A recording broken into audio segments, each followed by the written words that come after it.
Hi friends, ನಿಮ್ಮೆಲ್ಲರಿಗೂ ಸ್ಪರ್ಧಾ Karnataka YouTube ಚಾನಲ್ಗೆ ಪ್ರೀತಿಯ ಸ್ವಾಗತ.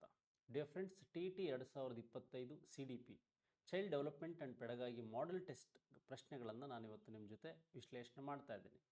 ಕೊನೆ ಕ್ಷಣದ ತಯಾರಿಯ ಒಂದು ಮಹಾಸಂಚಿಕೆ ಹೇಗಿರುತ್ತೆ ಅಂತ ನೋಡ್ತಾ ಹೋಗೋಣ. ಅದೇ ರೀತಿಯಾಗಿ ನಮ್ಮ ಸ್ಪರ್ಧಾ ಕರ್ನಾಟಕ ಯೂಟ್ಯೂಬ್ ಚಾನಲ್ಗೆ ಯಾರು ಸಬ್ಸ್ಕ್ರೈಬ್ ಆಗಿಲ್ಲ ಅವರು ಸಬ್ಸ್ಕ್ರೈಬ್ ಆಗಿ. ಪ್ಲೇ ಲಿಸ್ಟಲ್ಲಿ ನಿಮಗೆ ಬೇಕಾದಂಥ ಸಬ್ಜೆಕ್ಟ್ ವಿಡಿಯೋಗಳು TET ಮತ್ತು GPST HSTRಗೆ ಸಿಗ್ತದೆ. ನೆಕ್ಸ್ಟು ಅದಾದಮೇಲೆ ನಾವು ಮೇಜರಾಗಿ ನಮ್ಮಲ್ಲಿ ಏನು ಸ್ಪರ್ಧಾ ಕರ್ನಾಟಕ ಮೊಬೈಲ್ ಆ್ಯಪಲ್ಲಿ ನಿಮಗೆ ಮ್ಯಾಥಮೆಟಿಕಲ್ ಸೈನ್ಸ್ ಮತ್ತು ಸೋಷಿಯಲ್ ಸೈನ್ಸ್ ವೀಡಿಯೋಗಳು HSTR GPSTR ಮತ್ತು PSTR ವೀಡಿಯೋಗಳು ಸಹ ಸಿಗುತ್ತೆ. ಹಾಗೆ ಈ ವಿಡಿಯೋಗಳ ಜೊತೆಗೆ ನಿಮಗೆ ಸೈಕಾಲಜಿ ಮತ್ತು ಇತರ ವಿಡಿಯೋಗಳು ಸಹ ಸಿಗ್ತದೆ ಅಂತಕ್ಕಂಥ. ಹಾಗಾದರೆ ಇವತ್ತು ನಾವೊಂದು ಮಹಾಸಂಚಿಕೆಯಲ್ಲಿ ಯಾವ ರೀತಿ ಪ್ರಶ್ನೆಗಳು ಬೇರೆ ಬೇರೆ ವಿಧಾನದಲ್ಲಿ ಬರ್ಬೋದು ಅಂತಕ್ಕಂಥದ್ದನ್ನು ನಾವು ಗಮನಿಸ್ತಾ ಹೋಗೋಣ. ಡಿಯರ್ ಫ್ರೆಂಡ್ಸ್, ನೋಡಿ, ಇಲ್ಲಿ ವೈಯಕ್ತಿಕ ಭಿನ್ನತೆಯ ಅಂಶವನ್ನು ಆವರ್ತಕ ರೇಖೆ, ನಾವೀಗ ಒಂದು ನಾರ್ಮಲ್ ಪ್ರಾಬಬಿಲಿಟಿ ಕರ್ವ್ ಅಂತ ಕರಿತೀವಿ, ಅಥವಾ ಆವರ್ತ ರೇಖೆಗೆ ಸಂಬಂಧಿಸಿದಂತೆ ಅಳವಡಿಸಿದಾಗ ಅದು ಯಾವ ರೀತಿ ಇರುತ್ತೆ ಅಂತಕ್ಕಂಥದ್ದು. ನೋಡಿ, ಇಲ್ಲಿ ಇಂಡಿವಿಜುವಲ್ ಡಿಫ್ರೆನ್ಸಸ್ ಬಗ್ಗೆ ನಾವು ಮಾತಾಡ್ತಾ ಇದ್ದೀವಿ. ಇಂಡಿವಿಜುವಲ್ ಡಿಫ್ರೆನ್ಸಸ್ ಬಗ್ಗೆ ನಾವು ಅಳವಡಿಸಿದಾಗ ಒಂದು ಶಾಲೆಯಲ್ಲಿ ಅಕಸ್ಮಾತ್ ಫಾರ್ ಎಕ್ಸಾಂಪಲ್ 100 ವಿದ್ಯಾರ್ಥಿಗಳು ಇರ್ತಾರೆ. 100 ವಿದ್ಯಾರ್ಥಿಗಳಲ್ಲಿ ಒಂದು 5 ವಿದ್ಯಾರ್ಥಿಗಳು ಬೇಡ 10 ವಿದ್ಯಾರ್ಥಿಗಳು ಒಂದು ಏನು 90+% ಮಾಡ್ತಾರೆ. ಇನ್ನು ಉಳಿದಂತಹ ಒಂದು 40 ವಿದ್ಯಾರ್ಥಿಗಳು ಏನು ಮಾಡ್ತಾರೆ, ಒಂದು 60% ಎಬೋ ಅವರೇಜನ್ನು ಕ್ಲಾಸಲ್ಲಿ ಇರ್ತಾರೆ. ಇನ್ನೂ 40 ವಿದ್ಯಾರ್ಥಿಗಳು ಬಿಲೋ 50%, 60 ಬಿಟ್ಟು ಬಿಲೋ 50% ಇರ್ತಕ್ಕಂಥ ವಿದ್ಯಾರ್ಥಿಗಳು ಇರ್ತಾರೆ. ಇದಕ್ಕೆ ಒಂದು ನಾರ್ಮಲ್ ಪ್ರಾಬಬಿಲಿಟಿ ಕರ್ವ್ ಅಂತ ಕರಿತೀವಿ. ಏನಂತ ಕರಿತೀವಿ? NPC ಅಂತ ಕರಿತೀವಿ, ನಾರ್ಮಲ್ ಪ್ರಾಬಬಿಲಿಟಿ ಕರ್ವ್ ಅಂತ. ನೋಡಿ, ಇಲ್ಲಿ ಸಾಮಾನ್ಯ ಸಂಭವ್ಯ ವಕ್ರರೇಖೆ ಹೋಲುತ್ತದೆ ಅಂತಕ್ಕಂಥದ್ದು ನಮಗೆ ಗೊತ್ತಿರಬೇಕು. ಇದೊಂದು ಗಂಟೆ ಆಕಾರದಲ್ಲಿ ಹೇಗಿರುತ್ತೆ ಅಂತಕ್ಕಂಥದ್ದನ್ನು ನಾವಿಲ್ಲಿ ನೋಡ್ತಾ ಹೋಗ್ಬೋದು. ಈಗ ಸಾಮಾನ್ಯ ಸಂಭವ್ಯ ವಕ್ರರೇಖೆಗೆ ಸಂಬಂಧಿಸಿದಂಥ ಘಟನೆಗಳನ್ನು ಇಲ್ಲಿ ಯಾವ ರೀತಿ ನಾವು ನೋಡ್ಬೋದು?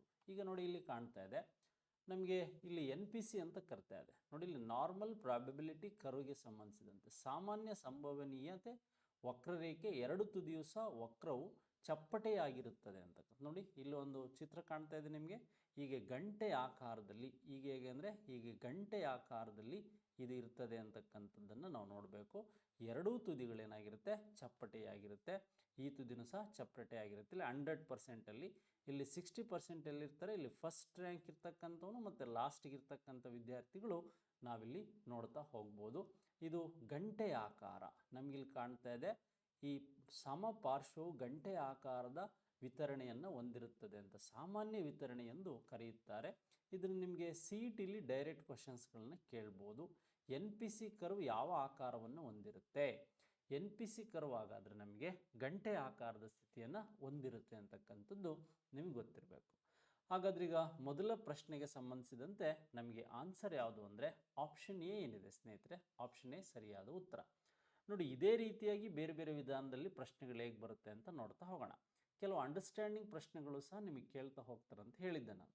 ಇಲ್ಲಿ ನೋಡಿ, ವಿದ್ಯಾರ್ಥಿಗಳು ತಮ್ಮದೇ ಆದಂತಹ ಕಾರ್ಯಕ್ಷಮತೆಯನ್ನು ಪ್ರತಿಬಿಂಬಿಸುವ ಮೌಲ್ಯಮಾಪನ.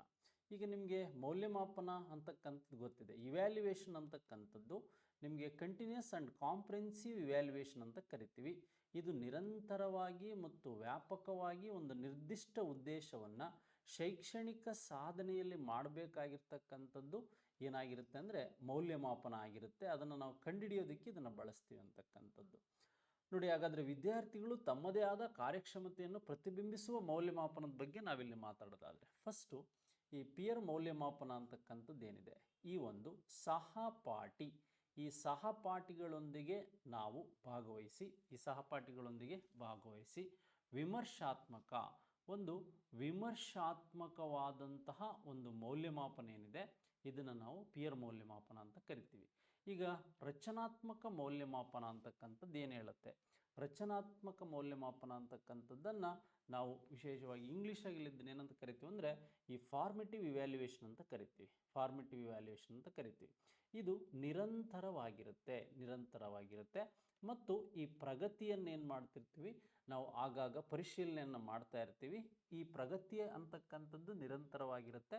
ಇದನ್ನು ಪರಿಶೀಲನೆ ಮಾಡ್ತಕ್ಕಂಥ ಕ್ರಮ ಅಂತಕ್ಕಂಥದ್ದು ಗೊತ್ತಿರಬೇಕು.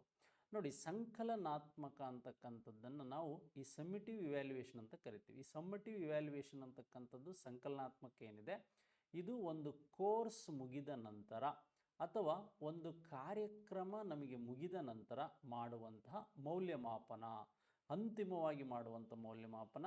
ಇದು ಹಂತ ಹಂತವಾಗಿ, ಯಾವುದು ರಚನಾತ್ಮಕ ಅಂದರೆ ನಿರಂತರ ಮತ್ತು ಪ್ರಗತಿಯನ್ನು ಹಂತ ಹಂತದಲ್ಲೇ ಟೆಸ್ಟ್ ಮಾಡ್ತಕ್ಕಂಥದ್ದು, ಸಹಪಾಠಿಗಳೊಂದಿಗೆ ವಿಮರ್ಶಾತ್ಮಕ ಮೌಲ್ಯಮಾಪನವನ್ನು ಮಾಡ್ಕೊಳ್ತಕ್ಕಂಥದ್ದು. ಆದರೆ ಈ ಸೆಲ್ಫ್ ಇವ್ಯಾಲ್ಯುವೇಷನ್ ಅಂತಕ್ಕಂಥದ್ದೇನಿದೆ, ಈ ಸೆಲ್ಫ್ ಇವ್ಯಾಲ್ಯುವೇಷನ್ ಇದಕ್ಕೆ ಉತ್ತರ ಆಗುತ್ತೆ. ವಿದ್ಯಾರ್ಥಿಯು ತಮ್ಮದೇ ಆದ ಕಾರ್ಯಕ್ಷಮತೆಯನ್ನು ಪ್ರತಿಬಿಂಬಿಸುವ ಮೌಲ್ಯಮಾಪನ ಅಂತಿದೆ. ಪ್ರತಿಬಿಂಬಿಸುವ ಮೌಲ್ಯಮಾಪನ ಅಂತಕ್ಕಂಥದ್ದು ನಾವಿಲ್ಲಿ ನೋಡ್ಬೋದು.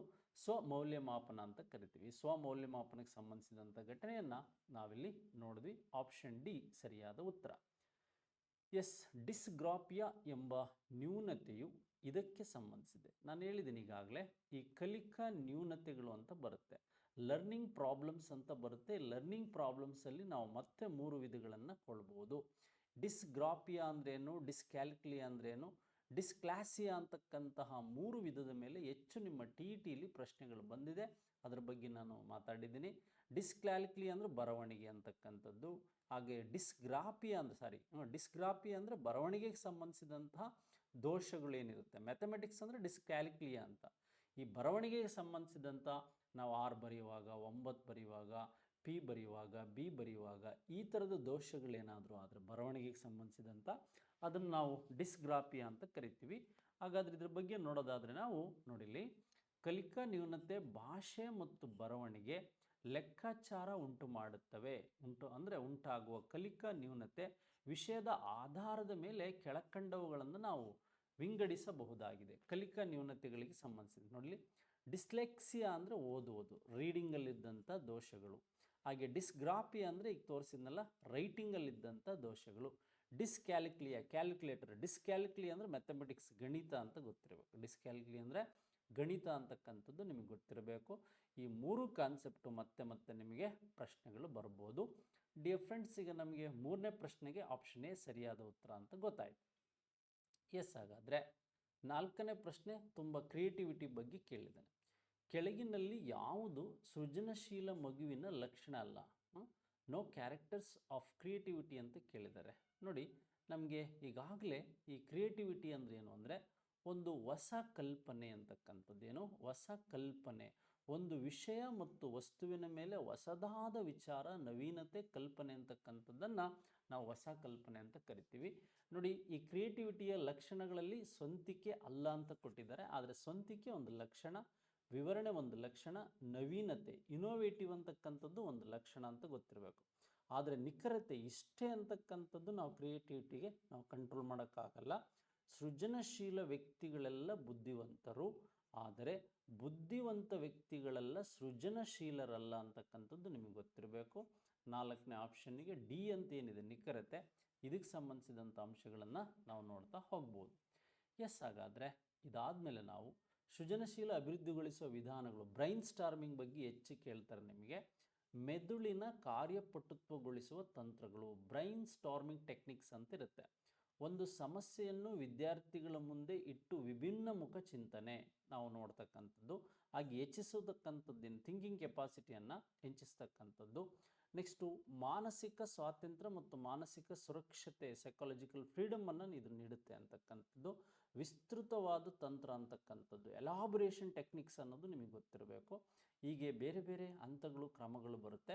ಕ್ರಿಯೇಟಿವಿಟಿ ಅಂದರೆ ಅವನು ಅಂತರ್ಮುಖಿಯಾಗಿರ್ತಾನೆ, ಬಹುಮುಖ ಚಿಂತನೆಯನ್ನು ಹೊಂದಿರ್ತಾನೆ, ಒಂದು ವಸ್ತು ವಿಷಯದ ಮೇಲೆ ಹೊಸ ಕಲ್ಪನೆಯನ್ನು ಮೂಡಿಸ್ಕೊಳ್ತಕ್ಕಂಥದ್ದು. ಈ ಟಾರೆನ್ಸ್ ಅವ್ರತಕ್ಕಂಥದ್ದು ಹೇಳಿ, ಏನು ಕ್ರಿಯೇಟಿವಿಟಿಯ ಪಿತಾಮಹ ಅಂತಕ್ಕಂಥ ಏನು ಕರಿತೀವಿ ನಾವು ಟಾರೆನ್ಸು, ಈ ಟಾರೆನ್ಸ್ ಅವ್ರು ಹೇಳಿರ್ತಕ್ಕಂಥ ಒಂದು ಅಭಿಪ್ರಾಯಗಳು, ಲಕ್ಷಣಗಳನ್ನು ನಾವಿಲ್ಲಿ ಗುರುತಿಸ್ಬೋದು. ಹಾಗಾದರೆ 4ನೇ ಪ್ರಶ್ನೆಗೆ ಡಿ ಸರಿಯಾದ ಉತ್ತರ. ಎಸ್ ಸ್ನೇಹಿತರೆ, 5ನೇ ಪ್ರಶ್ನೆ ನೋಡಿ, ನಮಗೀಗ ಜನರಲಾಗಿ ಕೇಳ್ಬಿಡ್ದಾನೆ, ಥೇರಿಯನ್ನು ಜನರಲಾಗಿ ತೇಡಿದಾನೆ. ಟ್ರಾಫಿಕ್ ಸಿಗ್ನಲ್ ಅಂತ ಕೊಟ್ಟಿದ್ದಾನೆ. ನೀವು ಟ್ರಾಫಿಕಲ್ಲಿ ನಿಂತಾಗ ಒಂದು ಅವಧಾನ, ವ್ಯವಧಾನ ಯಾವುದನ್ನು ಸಹ ಈಗಿನ ಯುವಜನತೆ ಇಟ್ಕೊಳ್ಳಲ್ಲ. 5 ನಿಮಿಷ ಲೇಟ್ ಆದರೆ ಬೆಲ್ ಮಾಡ್ತಾ ಇರ್ತೀರ. ಟ್ರಾಫಿಕ್ನಲ್ಲಿ ಹಸಿರು ಬಣ್ಣದ ದೀಪ ಕಾಣಿಸಿಕೊಂಡನೆ ಅಥವಾ ಕಾಣಿಸಿದೊಡನೆ ಅಂತ ನಿಂತಿರುವ ವಾಹನಗಳು ಸಾಲು ಮುಂದೆ ಚಲಿಸುತ್ತದೆ. ಇದು ಯಾವ ಕಲಿಕೆಯ ಸಿದ್ಧಾಂತಕ್ಕೆ ಉದಾಹರಣೆಯಾಗಿದೆ? ನೆಕ್ಸ್ಟ್, ಈಗ ಪಾವೆಲ್ ಅವರು ಏನು ಮಾಡ್ತಾರೆ, ಒಂದು ನಾಯಿಯನ್ನು, ಪಾವೆಲ್ ಅವರು ರಷ್ಯಾದವರು, ಪಾವೆಲ್ ಅವರು ಎಲ್ಲಿಯವರು, ರಷ್ಯಾದವರು, ಹಾಗೆ ರಷ್ಯಾದ ಪಾವೆಲ್ ಅಂತಕ್ಕಂಥವ್ರು ನೊಬೆಲ್ ಪ್ರಶಸ್ತಿ ಪುರಸ್ಕೃತ. ಈ ಲರ್ನಿಂಗ್ ಥಿಯರೀಸಲ್ಲಿ ಏನು ಮಾಡಿದ್ದಾರೆ, ಈ ಪಾವೆಲ್ ಅವರು ನಾಯಿಗೆ ಒಂದು ಬೆಲ್ ಅಥವಾ ಈ ಒಂದು ಗಂಟೆ ಶಬ್ದವನ್ನು ಕೊಟ್ಟು ಉದ್ದೀಪನವನ್ನು ಮಾಡ್ತಾ ಹೋಗಿದ್ದಾರೆ. ನೋಡಿ, ನಾಯಿಗೆ ಒಂದು ಬೆಳಕನ್ನು ಬಿಡೋದು ಅಥವಾ ಗಂಟೆಯ ಸೌಂಡನ್ನು ಹೊಡೆಯೋದು, ನಂತರ ಏನು ಮಾಡೋದು, ಆಹಾರವನ್ನು ನೀಡೋದು. ಈಗ ಸ್ಟಿಮ್ಯುಲಸ್ ಮತ್ತು ವೇರಿಯೇಷನ್ನಿಗೆ ಕೃತಕವಾದಂತಹ ಶಬ್ದಗಳಿಗೆ ಅಥವಾ ಸ್ಟಿಮ್ಯುಲಸ್ಸಿಗೆ ಹೇಗೆ ಆಹಾರ ರೆಸ್ಪಾನ್ಸ್ ಆ ಜೆಲ್ಲನ್ನು ಸುರಿಸುತ್ತೆ ಅಂತಕ್ಕಂಥದ್ದನ್ನು ಮಾಡ್ತಾ ಹೋಗಿದ್ದಾರೆ. ಹಾಗೆ ಈ ಬೆಳಕು ಅಂತಕ್ಕಂಥದ್ದು ಬಳಕೆಯಾಗಿರೋದು ಲೈಟಲ್ಲಿ ಇಲ್ಲಿ ಅಂತಕ್ಕಂಥದ್ದು, ಅದೇ ರೀತಿಯಾಗಿ ಗ್ರೀನ್ ಸಿಗ್ನಲ್ ಕೊಟ್ಟ ತಕ್ಷಣ ನಾವು ಹೋಗ್ಬೋದು ಅಂತಕ್ಕಂಥ ಕಾನ್ಸೆಪ್ಟ್ ಸಹ ನಾವಿಲ್ಲಿ ನೋಡ್ಬೋದು. ತಾರನ್ ಡೈಕ್ರ್ ಅವರ ಒಂದು ಟ್ರಯಲ್ ಆ್ಯಂಡ್ ಎರರ್ ಥಿಯರಿ ಇರ್ಬೋದು, ಹೇಗೆ ಸ್ಕಿನ್ನರ್ ಅವರ ಆಪರೆಂಟ್ ಕಂಡೀಷನ್ ಥಿಯರಿ ಇರ್ಬೋದು, ಹಾಗೆ ಕೋಹಿಲರ್ ಅವರ ನಮಗೆ ಈ ಒಂದು ಒಳನೋಟ ಕಲಿಕೆ ಅಂತಕ್ಕಂಥದ್ದು ಇರ್ಬೋದು. ಎಸ್, 5ನೇ ಪ್ರಶ್ನೆಗೆ ಆಪ್ಷನ್ ಎ ಸರಿಯಾದ ಉತ್ತರ. ಸಾಮಾಜಿಕ ಸಂರಚನಾ ಸಿದ್ಧಾಂತ, ನಾವೀಗ ಸೋಷಿಯಲ್ಗೆ ಸಂಬಂಧಿಸಿದಂತೆ ಇದಕ್ಕೆ ಹೆಚ್ಚಿನ ಗಮನ ನೀಡುತ್ತದೆ, ಗಮನವನ್ನು ನೀಡುತ್ತದೆ. ಶಿಶು ಕೇಂದ್ರಿತ ಶಿಕ್ಷಣ, ಇದು ಶಾಲೆಗೆ ಸಂಬಂಧಿಸಿರ್ತಕ್ಕಂಥದ್ದು. ಸ್ವಯಂ ಸಹಜ ಕಲಿಕೆ ಅಂದರೆ ಅವನ ವೈಯಕ್ತಿಕವಾಗಿ ಸಂಬಂಧಿಸಿರ್ತಕ್ಕಂಥದ್ದು. ಕೌಶಲ್ಯಗಳು ಅವನ ಕಲಿಕೆಯ ಮೂಲಕ ಕಲಿತಕ್ಕಂಥದ್ದು. ಆದರೆ ಸಹಭಾಗಿತ್ವ, ನೋಡಿ, ಸಾಮಾಜಿಕ ಸಂರಚನಾ ಸಿದ್ಧಾಂತದ ಮೇನ್ ಕಾನ್ಸೆಪ್ಟೇ ಈ 6ನೇ ಕಾನ್ಸೆಪ್ಟಲ್ಲಿ ನಮಗೆ ಈ ಸಹಭಾಗಿತ್ವ ಅಂತಕ್ಕಂಥದ್ದು ಗೊತ್ತಿರಬೇಕು. ಈ ಸಹಭಾಗಿತ್ವದ ಕಾನ್ಸೆಪ್ಟ್ಗಳನ್ನು ಸಹ ನಾವಿಲ್ಲಿ ನೋಡ್ತಾ ಹೋಗ್ಬೋದು. ಎಸ್, ಹಾಗಾದರೆ ಈ ಸಾಮಾಜಿಕ ಸಂರಚನಾ ಸಿದ್ಧಾಂತವು ಇದಕ್ಕೆ ಸಂಬಂಧಿಸಿದೆ ಅಂದರೆ ಆಪ್ಷನ್ ಎ ಅಂತ ಗೊತ್ತಾಯಿತು. ನೆಕ್ಸ್ಟ್, ಮಾನವನ ವಿಕಾಸದಲ್ಲಿ ಬದಲಾವಣೆಗಳು ಕಂಡುಬರಲು ಕಾರಣ. ಅನುವಂಶೀಯತೆ, ಪರಿಸರ ಮತ್ತು ಪಾಲನೆ. ನಿಮಗೆ ಗೊತ್ತಿರಬೇಕು ನೋಡಿ, ಇಲ್ಲಿ ವಿಕಾಸ ಅಂತಕ್ಕಂಥದ್ದೇನಿದೆ, ಡೆವಲಪ್ಮೆಂಟ್ ಅಂತ ಕರಿತೀವಿ. ನೆಕ್ಸ್ಟು ಈ ಬೆಳವಣಿಗೆ ಅಂತಕ್ಕಂಥದ್ದೇನಿದೆ, ಒಂದು ಗುಣಾತ್ಮಕ, ಒಂದು ಪರಿಣಾಮಾತ್ಮಕ ಅಂತ ಕರಿತೀವಿ. ಈ ಡೆವಲಪ್ಮೆಂಟ್ ಅಂದರೆ ಗ್ರೋತ್ ಅಂತ ಗೊತ್ತಿರಬೇಕು. ನೆಕ್ಸ್ಟು ನಿಮಗೆ ಒಂದು ಪರಿಪಕ್ವತೆ ಅಂತ ಬರುತ್ತೆ. ಈ ಪರಿಪಕ್ವತೆ ಅಂದರೆ ನಮಗೆ ಮೆಚುರೇಷನ್ ಅಂತ ಗೊತ್ತಿರಬೇಕು. ಇದಾದಮೇಲೆ ನಮಗೇನಾಗುತ್ತೆ, ಈ ಕಲಿಕೆ ಅಂತಕ್ಕಂಥದ್ದು, ಲರ್ನಿಂಗ್ ಅಂತಕ್ಕಂಥದ್ದು, ಇವೆಲ್ಲ ಒಂದಕ್ಕೊಂದು ಅಂತರ್ ಸಂಬಂಧಗಳನ್ನು ಹೊಂದಿದೆ. ಏನಾಗಿದೆ, development, growth, maturation and learning ಒಂದಕ್ಕೊಂದು ಇಂಟರ್ ರಿಲೇಷನನ್ನು ಹೊಂದಿದೆ. ಹಾಗಾದರೆ ಈ ಅನುವಂಶೀಯತೆ, ಹೆರಿಡಿಟಿ ಆ್ಯಂಡ್ ಎನ್ವೈರನ್ಮೆಂಟ್, ಅನುವಂಶೀಯತೆ ಮತ್ತು ಪರಿಸರದ ಅಂಶಗಳು ಕಲಿಕೆ ಅಷ್ಟೇ ಅಲ್ಲ, ವಿಕಾಸದ ಮೇಲೂ ಸಹ ಪ್ರಭಾವವನ್ನು ಬೀರುತ್ತದೆ. ಈ ಕಲಿಕೆಗೆ ವೇಳಾಪಟ್ಟಿಯನ್ನು ನೀಡ್ತಕ್ಕಂಥದ್ದು ಪರಿಪಕ್ವತೆ ಅಂತ ಗೊತ್ತಿರಬೇಕು. ಮಾನವನ ವಿಕಾಸದ ಬೆಳವಣಿಗೆ ಕಂಡುಬರಲು ಕಾರಣ ಅನುವಂಶೀಯತೆ ಮತ್ತು ಪರಿಸರ. ನೋಡಿ, ಈಗ ತಾಯಿಯ ಗರ್ಭದಲ್ಲಿ ಮಗು ಇದ್ದಾಗ ಆ ಮಗುವಿನ ಮೇಲೆ ಪರಿಸರದ ಪ್ರಭಾವ ಬೀರುತ್ತೆ. ಅಂದರೆ ತಾಯಿ ಬೆಳಕಿನ ಕೋಣೆಯಲ್ಲಿರಬೇಕು, ಸರಿಯಾದ ಆಹಾರವನ್ನು ತಿನ್ನಬೇಕು, ಅಥವಾ ತಾಯಿ ಗರ್ಭವತಿ ಇದ್ದಾಗ ಈ ಹಾವು, ಸರ್ಪ, ಬೆಂಕಿಯುಗಳನ್ನು ನೋಡಿ ಭಯಪಟ್ಟರೆ ಮಗುನೂ ಭಯಪಡುತ್ತೆ ಅಂತಕ್ಕಂಥದ್ದು ನಿಮಗೆ ಗೊತ್ತಿರಬೇಕು. ಪರಿಸರ ಪ್ರಭಾವ ಬೀರುತ್ತೆ. ಅನುವಂಶೀಯತೆ ಏನು, ತಂದೆ ಮತ್ತು ತಾಯಿ ಅಥವಾ ತಂದೆಯಿಂದ ಈ ಜೀನ್ಸ್, ಗುಣಾಣುಗಳಿಂದ ಏನು ಬಂದಿರುತ್ತೆ, ಅವು ನಮಗೆ ಬೇಕಾದಂತಹ ಒಂದು ಚರ್ಮದ ಬಣ್ಣ, ಕೂದಲು, ಕಣ್ಣಿನ ಗಾತ್ರ ಅಥವಾ ಕಣ್ಣಿನ ಬಣ್ಣ ಇರ್ಬೋದು, ಪಾದಗಳು, ಹೆಜ್ಜೆಗಳು, ಈ ರೀತಿಯಾದಂತಹ ಒಂದು ಅಂಶಗಳು ಈ ಅನುವಂಶೀಯ ಮೂಲಕ ಒಂದು ಜನ್ರೇಷನ್ನಿಂದ ಮತ್ತೊಂದು ಜನ್ರೇಷನ್ ತಲೆಮಾರಿಗೆ ಏನಾಗುತ್ತೆ, ಟ್ರಾನ್ಸ್ಫರ್ ಆಗುತ್ತೆ ಅಂತಕ್ಕಂಥದ್ದು ಗೊತ್ತಿರಬೇಕು. ಎಸ್, ಹಾಗಾದರೆ 7ನೇ ಪ್ರಶ್ನೆಗೆ ಆಪ್ಷನ್ ಸಿ ಸರಿಯಾದ ಉತ್ತರ ಸ್ನೇಹಿತರೆ. ನೆಕ್ಸ್ಟ್, ಈ ಕಾಗ್ನೇಟಿವ್, ಜ್ಞಾನಾತ್ಮಕ ಅಂಶಗಳಾದ ಕಾಗ್ನೇಟಿವ್ ಆಸ್ಪೆಕ್ಟ್ಸ್ ಅಥವಾ ಪಾಯಿಂಟ್ಸ್ ಏನಿದೆ ಅಂತಕ್ಕಂಥದ್ದು, ಆಲೋಚನೆ ಮತ್ತು ತಾರ್ಕಿಕತೆಯು ಮಗುವಿನ ನೈತಿಕ ವಿಕಾಸದಲ್ಲಿ ಪ್ರಧಾನ ಪಾತ್ರ ವಹಿಸುತ್ತದೆ ಎಂದು ಹೇಳಿದವರು. ನೋಡಿ, ಇಲ್ಲಿ ಈ ಕಾಗ್ನೇಟಿವ್ ಡೆವಲಪ್ಮೆಂಟ್ ಅಂತಕ್ಕಂಥದ್ದು ಮಾರಲ್ ಡೆವಲಪ್ಮೆಂಟಲ್ಲೂ ಸಹ ಒಂದು ಪ್ರಧಾನ ಪಾತ್ರವನ್ನು ವಹಿಸುತ್ತದೆ ಅಂತಕ್ಕಂಥದ್ದು ಹೇಳಿದ್ಯಾರು ಅಂತ. ನಿಮಗೆ ಕೋಹಿಲ್ಬರ್ಗ್ ಬೇರೆ, ಕೋಹಿಲರ್ ಬೇರೆ. ಕೋಹಿಲ್ಬರ್ಗ್ ಅಂತಕ್ಕಂಥವರ ಒಂದು ನೈತಿಕ ವಿಕಾಸ ಯಾವುದು ಅಂದರೆ ನೈತಿಕ ವಿಕಾಸ. ನಿಮಗಿಲ್ಲಿ ಬ್ರೂನರ್ ಅವರು ಮತ್ತು ಪಿಯಾಜೆಯವರ ಒಂದು ಜ್ಞಾನಾತ್ಮಕ ವಿಕಾಸ, ಕಾಗ್ನಿಟಿವ್ ಥಿಯರಿ ಇರ್ಬೋದು, ಅದೇ ರೀತಿಯಾಗಿ ಇವರ ಒಂದು ಮಾರಲ್ ಡೆವಲಪ್ಮೆಂಟ್ ಥಿಯರಿ ಇರ್ಬೋದು. ಈ 3 ಕಾನ್ಸೆಪ್ಟ್ಗಳ ಬಗ್ಗೆ ಗೊತ್ತಿರಬೇಕು. ಬ್ರೂನರ್ ಅವ್ರದ್ದು ಏನಿದೆ, ಇದು ಕಾಗ್ನಿಟಿವ್. ಹಾಗೆ ಗಾರ್ಡನ್ ಅವ್ರ ಸಂಬಂಧಿಸಿದಂತೆ ಬುದ್ಧಿಶಕ್ತಿ, ಎರಿಕ್ಸನ್ ಅವರ ಕೆಲವು ಟೆಸ್ಟ್ಗಳನ್ನು ನಾವಿಲ್ಲಿ ನೋಡ್ಬೋದು. ಎಸ್, ಹಾಗಾದರೆ ಈ ಜ್ಞಾನಾತ್ಮಕ ಅಂಶಗಳಾದ ಆಲೋಚನೆ ಮತ್ತು ತಾರ್ಕಿಕತೆಯು ಮಗುವಿನ ನೈತಿಕ ವಿಕಾಸದ ಪ್ರಧಾನ ಪಾತ್ರ ವಹಿಸುತ್ತದೆ ಎಂಬ ಹೇಳಿಕೆ ನೀಡಿದವರು ಯಾರು ಅಂತ ಇಲ್ಲಿ ನಮಗೆ ಗೊತ್ತಾಯಿತು. ನೆಕ್ಸ್ಟ್ ಅದಾದಮೇಲೆ ನಮಗೆ ತರಗತಿಯಲ್ಲಿ ವೈವಿಧ್ಯತೆಯನ್ನು ಗುರುತಿಸುವುದು ಮತ್ತು ಗೌರವಿಸುವುದು ಮುಖ್ಯ, ಏಕೆಂದರೆ ನೋಡಿಲ್ಲಿ ಪ್ರಾಮಾಣಿತ ದೈನಂದಿನ ವೇಳಾಪಟ್ಟಿಯನ್ನು ತಯಾರಿಸಲು. ಪ್ರಶ್ನೆ ಇನ್ನೊಂದ್ಸಲ ಓದ್ಕೋಣ. ತರಗತಿಯಲ್ಲಿ ವೈವಿಧ್ಯತೆಯನ್ನು ಗುರುತಿಸುವುದು ಮತ್ತು ಗೌರವಿಸುವುದು ಮುಖ್ಯ, ಏಕೆಂದರೆ ಪ್ರಾಮಾಣಿಕ ನೈದಾನಿಕ ವೇಳಾಪಟ್ಟಿ ತಯಾರಿಸಲು, ತರಗತಿಯಲ್ಲಿ ಸಕಾರಾತ್ಮಕ ವಾತಾವರಣವನ್ನು ಸೃಷ್ಟಿಸಲು, ವಿದ್ಯಾರ್ಥಿಗಳ ಬಲಹೀನತೆಯನ್ನು ಕಂಡುಕೊಳ್ಳಲು, ಹಾಗೆ ಕಲಿಕೆಯಲ್ಲಿ ಹಿಂದುಳಿದವರ ಮಕ್ಕಳನ್ನು ಪತ್ತೆ ಹಚ್ಚಲು ಅಂತಕ್ಕಂಥದ್ದು ಗೊತ್ತಿರಬೇಕು. ನೋಡಿ, 9ನೇ ಪ್ರಶ್ನೆಗೆ ನಮಗೆ ಉತ್ತರ ಯಾವುದು ಅಂತ ಗೊತ್ತಾದರೆ, ತರಗತಿಯಲ್ಲಿ ಸಕಾರಾತ್ಮಕ ವಾತಾವರಣವನ್ನು ಸೃಷ್ಟಿಸುವುದು. ನೋಡಿ, ತರಗತಿಯಲ್ಲಿ ಸಕಾರಾತ್ಮಕ ವಾತಾವರಣವನ್ನು ಸೃಷ್ಟಿಸತಕ್ಕಂಥದ್ದು ಏನಂದರೆ ತರಗತಿಯಲ್ಲಿ ವೈವಿಧ್ಯಮಯವನ್ನು ಗುರುತಿಸುವುದು ಮತ್ತು ಗೌರವಿಸುವುದರ ಮುಖ್ಯ, ಏಕೆಂದರೆ ಅಂತಕ್ಕಂಥ ಕಾನ್ಸೆಪ್ಟನ್ನು ನಾವಿಲ್ಲಿ ನೋಡ್ತಾ ಹೋಗ್ಬೋದು. ಈ ಕಾನ್ಸೆಪ್ಟ್ ಮೇಲೂ ಸಹ ನಮಗೆ ಪ್ರಶ್ನೆಗಳು ಯಾವ ರೀತಿ ಕೇಳ್ತಾರೆ ಅಂತಕ್ಕಂಥದ್ದು ಗೊತ್ತಾಯಿತು. ಎಸ್, ಹಾಗಾದರೆ ಇದು ನಮಗೆ ಸರಿಯಾದ ಉತ್ತರ ಸ್ನೇಹಿತರೆ. ನೆಕ್ಸ್ಟ್, ಬಾಲಾಪರಾಧ ನ್ಯಾಯ ಕಾಯ್ದೆ ಯಾವಾಗ ಜಾರಿಗೆ ಬಂದಿತ್ತು? ನೋಡಿ, 2015ರಲ್ಲಿ ಬಾಲಾಪರಾಧ ನ್ಯಾಯ ಕಾಯ್ದೆ. ನಮಗೆ ನ್ಯಾಷನಲ್ ಕರಿಕ್ಯುಲಮ್ ಫ್ರೇಮ್ವರ್ಕ್ ಅಂತಕ್ಕಂಥದ್ದು 2005ರಲ್ಲಿ ಬಂತು. ಹಾಗೆ ನಮಗೆ ರೈಟ್ ಟು ಎಜುಕೇಷನ್ ಅಂತಕ್ಕಂಥದ್ದು 2009ರಲ್ಲಿ ಬಂತು. ಹಾಗೆ RTI ಅಂತಕ್ಕಂಥದ್ದು ನಮಗೆ 2005ರಲ್ಲಿ ಅದು ಪಾಸ್ ಆದಂಥದ್ದು.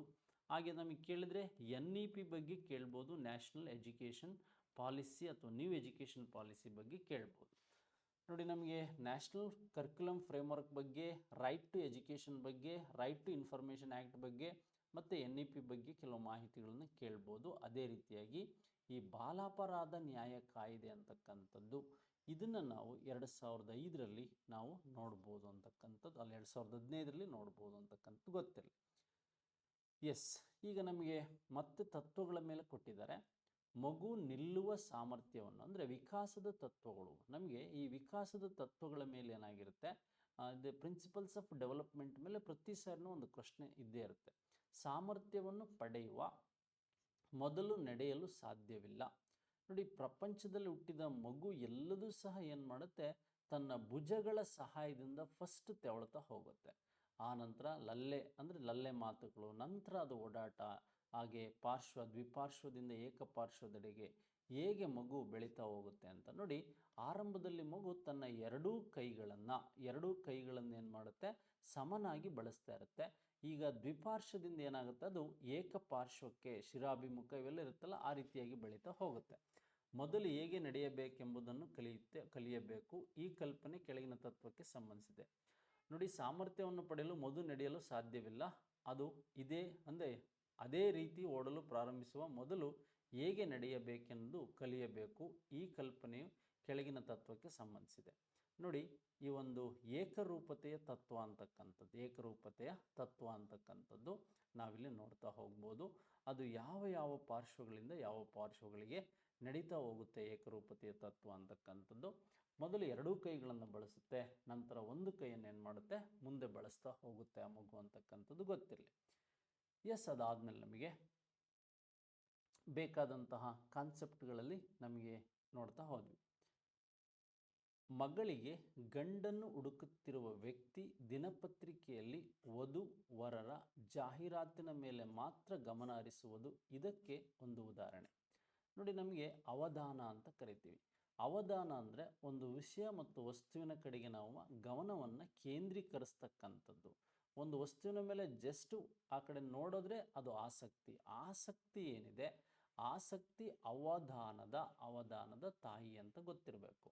ನೋಡಿ, ನಮಗೆ ಅನೈಚ್ಛಿಕ ಅವಧಾನ ಅಂದರೆ ನೀವು ರಸ್ತೆಯಲ್ಲಿ ಹೋಗುವಾಗ ಹಿಂದಿನಿಂದ ಬಂದು ಏನಾದರೂ ಸೌಂಡ್ ಆದರೆ, ಒಂದು ಬಸ್ಸು ಹಾರನ್ ಮಾಡಿದರೆ ಅದು ಅನೈಚ್ಛಿಕ ಅವಧಾನ.